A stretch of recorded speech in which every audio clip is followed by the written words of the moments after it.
What's going on, guys? Jack here, and welcome to episode 15 of the Pentagon Challenge with Beijing IT. Hopefully you guys are good. I've been a lot better. Let's start off with the league because let's just get all the horrible looking stuff out the way. 20 games played, two-thirds of the way through the season actually, and we're on 22 points. So we're 7 points away from the relegation zone with 10 games left, which we're not definitely safe.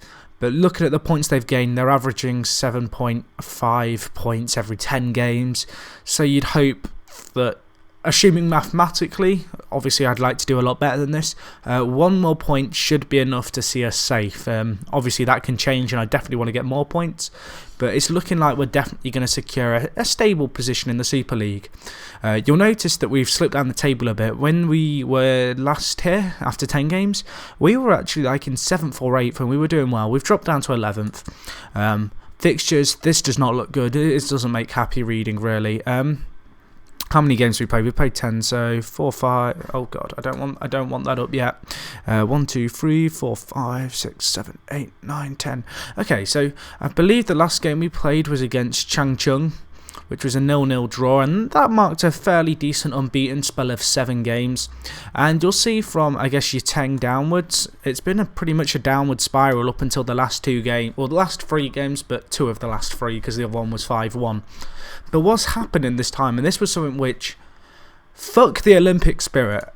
I'm just going to say that now, fuck the Olympic spirit, because that is the reason we're down where we are. I think I'm going to name the video that. Anyway, I should probably elaborate before I go like saying crap about the Olympics. Yeah, basically, you'll notice it's 2016, which is obviously an Olympic year, and I had a pretty good squad after 10 games. We're looking quite good going into the kind of July time. And then my players go away on international duty, and it's during like a weekend break, so I'm thinking, oh okay, they'll be back soon. I look at the date they're returning and it says the 7th of the 8th. I read that as the 8th of the 7th being the 8th of July. What I didn't realise was that 4 of my starting 5 kind of main players had fucked off to the Olympics and left me. So I was playing with a second string team.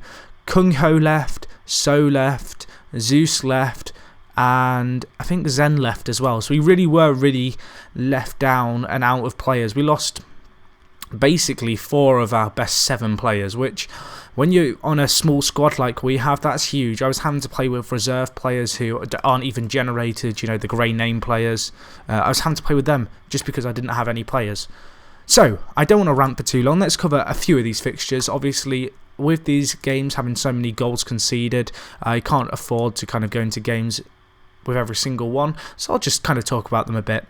So we have Yateng here. This was an FA Cup tie against Yateng, who are in the division below us. You may remember they were a major kind of promotion candidate last year, but they threw it away in the last 10 games. We lost to them 2-0 in the FA Cup. Not too worried about this tournament. Looking at the stats, they probably edged it 50-50 in possession, and they did grab both their goals in the last 2 minutes of the game. So that was a little bit disappointing, but again, the FA Cup, I can live with that. We then went to Tianjin, and this was a 4-1 defeat away, which was very bitterly disappointing. So you'll notice Zeus getting on the score sheet here, but conceding 4, how we did, considering they'd scored after 7 minutes, we pulled it immediately back, and then to concede 3 was pretty disappointing, and it kind of marked the beginning of the end. Looking at the stats, we had the ball, but we didn't do anything with it, and we didn't really deserve to win the game, or even get a point from it. So we then went to Dongya, and this was when these games here were when our players were away. You can see by our team, we lost both our starting strikers in both Zeus and in, is it Hung So? I can't remember now. They all have the same names in this team. But basically, we lost our 2 starting strikers, so there's quite a lot of games here where we didn't score, but this was one of them. Against Dongya, who I think are 4th in the league, it was 4-0 after, I guess, 53 minutes, so I was worried we were going to see 8 or 9 then, but we showed some resilience there. We then went to Eben, and in this game, 2-2 draw. It wasn't too bad. It could have been a lot worse. We did have the lead twice in this game and throw it away both times. I will show the highlights of this one. And someone asked that I try and show these games in like bigger quality, so Let me put it onto full screen like so you can see it a little bit better. If you have any other tips, of course, guys, like anything that you want me to change or some stuff that I can do, like making the pitch full screen, let me know in the comments, because I'm happy to kind of cater for what people want. So anyway, we take the lead there. Nice finish there for, was that Zhang Shou? I don't even know. I'm just going to say a Chinese sounding name and hope it's his name. But we did then concede from the penalty spot, which was barely disappointing, and that was in the 31st minute. Then moving into the 71st minute, we managed to get a nice goal here, stealing the ball. Mantega playing a visionary role there, really showing some hunger to get the ball, get it back. It's well worked. Lee Key on the right hand side for us, because we didn't have a right mid, so I was having to play him on the left. Which, it's weird, you know, I really didn't realise that the Olympics was going to screw us over that bad, because the summer break, for whatever reason, this season was a lot earlier than the Olympics, which I don't really get. I don't know if there's like another international tournament on for older players, because of course the Olympics is under 23s, and we have a very young squad, so obviously a lot of our young players were gone with the wind when the Olympics came up. So that was that 2-2 draw, which was okay. We then went to Guangzhou, who haven't lost in like 50 league games, so across 2 seasons they've not lost, pretty much. And, you know, we had a bit of the ball. We were unlucky perhaps to lose 3-0. We just didn't really do anything with the ball, but, you know, to have the ball for 60% of the time, they definitely hit us on the break a lot of the times. You can see we really dictated the play in the centre, but we did nothing in the final third. We really just missed our strikers this game. So after that we went to Shandong and we got hammered 5-1, and this game was a really painful one to watch. We were 5-0 down after 25 minutes. And I was thinking, oh god, this could be like 20-0 at this rate. This could be a cricket score. Luckily, we did pull ourselves together at half-time. We did get a goal back, and we held out, you know, in the second half. We weathered the storm, but looking at their shots and target and chances, how the hell they didn't score more, I'm really not sure. But I don't know, I'm trying to see positives there, but there really wasn't anything positive to see from that game. We then went to Beijing. This was the last game we played with our weakened squad. And I was thinking after the previous game against Beijing where we lost 5-4, if you can remember that game, I was nearly crying after that game. I thought maybe we can give them a run for their money. Boy, I was wrong. We got hammered 3-0 again, really just lacking our best defenders and our best attackers, and it really shows in I guess the scorelines and the amount we conceded and the lack of goals we had. But anyway, we went 1-0 down in the first half. They then got a second immediately after half-time.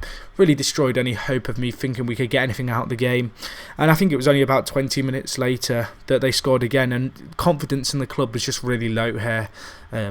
You know, it was really good after this game to get the players back, but you'll see that there has been kind of a knock-on effect from the lack of morale, and we need to rectify that. So this is their third goal here. They just work it around us. You can see in most of these games we just weren't as good as the opposition. Simple as that. You know, they're just better teams and better players on, you know, they've got their individuals basically.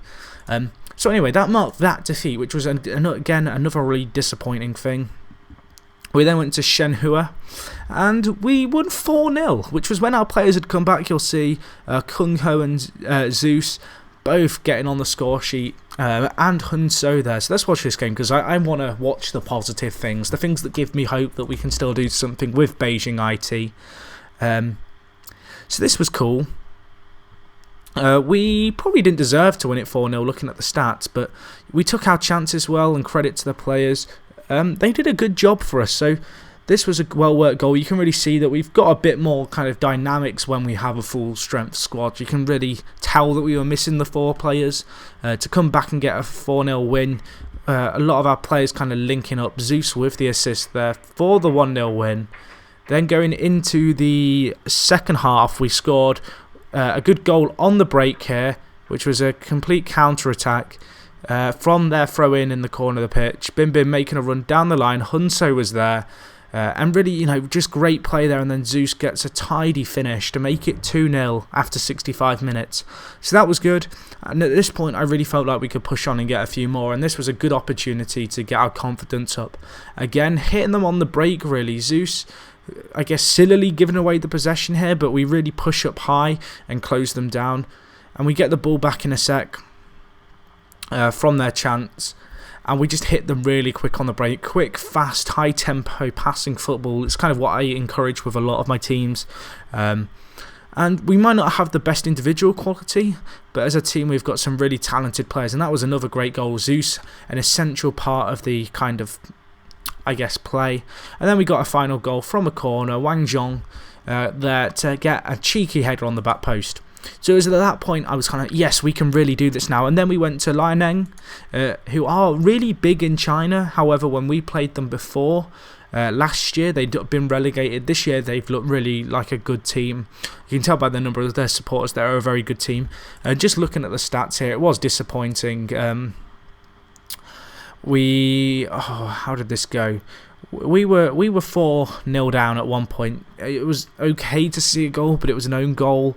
Looking at the chances, 2 shots on target again, that's just poor. And this was with our squad. We just didn't turn up defensively. Look at the ratings, I mean, 5s along the board. That's just, you're never going to win a game if your defenders all have ratings of below 6. But anyway, we then tried to bounce back with a game against Renhe. And Renhe, if you can remember, we were 2-0 down against them. And we came back to beat them 3-2 earlier on in the season.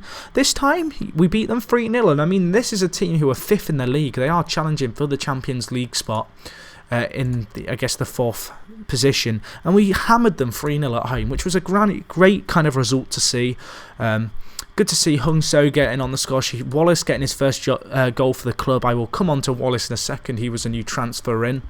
But this was a really good result for us. 3-0 against the team who were 4th in the league. Fantastic to see. We took our chance as well. And it kind of gives me optimism that now that we've got the full strength squad back, we can like push up the team, push up the league and really aim for a top half finish, which is what I want this season. If we can get a top half finish this season, I really feel like if we can get some money into the club, which I'll come on to in a second as well, we can certainly push for kind of a top, I don't know, just a top position somewhere. But anyway, this was the 3rd goal, hitting them on the counter. They were, by this point, were obviously throwing men up, 2-0 down in the 91st minute. And good passing move, showing some nice fluid play, and then just working space. And then it comes to Hunso, who shows a turn of speed and a really nice, cheeky finish on the onrushing keeper, just dinking it into the top corner. But those were the results for the month. Obviously, as you've seen, they were pretty disappointing by and large. So, as a squad, obviously, we were lacking a lot of our best players, which was, I guess, disappointing. You can see by the appearances that a lot of the key players really haven't been able to play that many games because of the African Cup of Nations, the Olympics.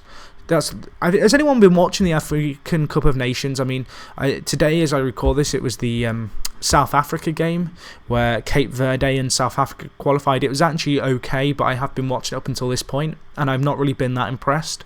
I don't know if anyone else has been watching that, but maybe if you have been, maybe let me know what you think in the comments.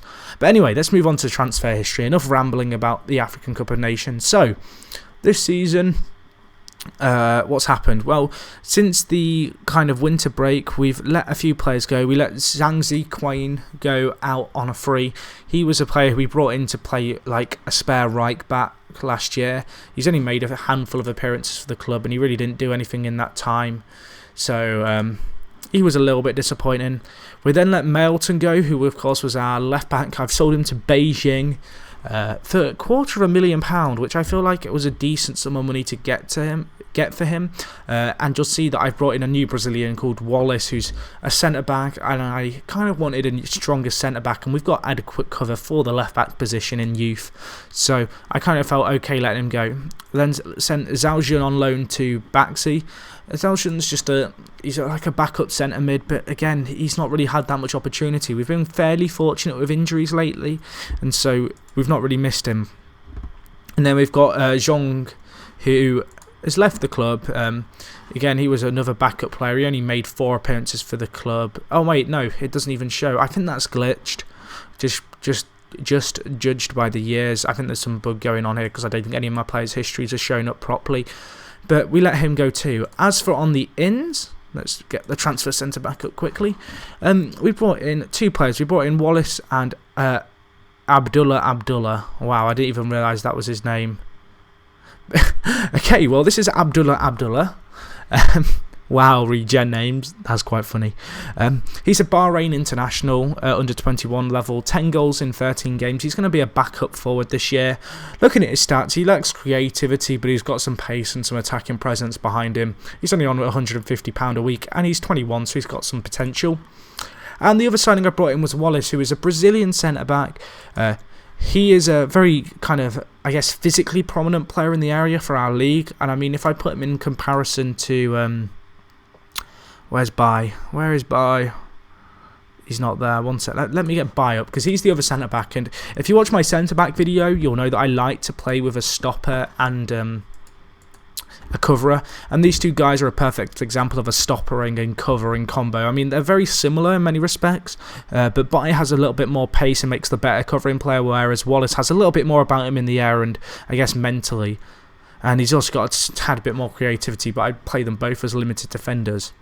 But anyway, guys, I don't want to ramble for too long. This has been a fairly long episode because there's been a lot to cover. Thank you, as always, for, I guess, watching the videos. I did something last weekend, if you watched it. Bear in mind that a lot of these episodes are kind of stacked up.